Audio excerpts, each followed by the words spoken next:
আচ্ছা, এটা কে কইলেন এই কথাটা? ভালো কথা কইছেন, একটা সুন্দর একটা মজার কথা বলি। সে বলছে পাবনার তারা এর থেকে ভালো। না না না, এই কথাটা সুন্দর, কথাটার যুক্তি শুনেন। আমি গত মাসে আপনার পাবনা গেছিলাম, গত মাসে।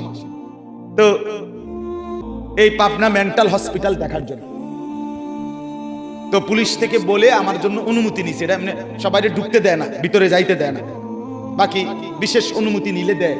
তো আমার জন্য আগে অনুমতি নিয়ে তারপরে আমার সহ আরো 4-5 জনকে নিয়ে আমরা ভিতরে ঢুকছি। ছেলেরা তোমরা শোনো বাপ, আমার এই কথাটা শোনো। আসর থেকে মাগরিব আমি 150-200 পাগল এই মেন্টাল হসপিটালে ওয়ার্ডে ওয়ার্ডে আছে। কোন ওয়ার্ডে 60 জন, 50 জন, 70 জন করে করে আপনার আমি ওয়ার্ড ঘুরে ঘুরে দেখছি। তো এই দুইটা জিনিস দেখছি। একটা হলো একেবারে কসম, যদি 200 পাগল এই হসপিটালে দেখে থাকি আমি সেদিন, তার মধ্যে সর্বোচ্চ 3 থেকে 4 জন হবে বুড়া মানুষ, খোদার কসম। আর সব বাকিগুলো জওয়ান যুবক। বুড়ো মানুষ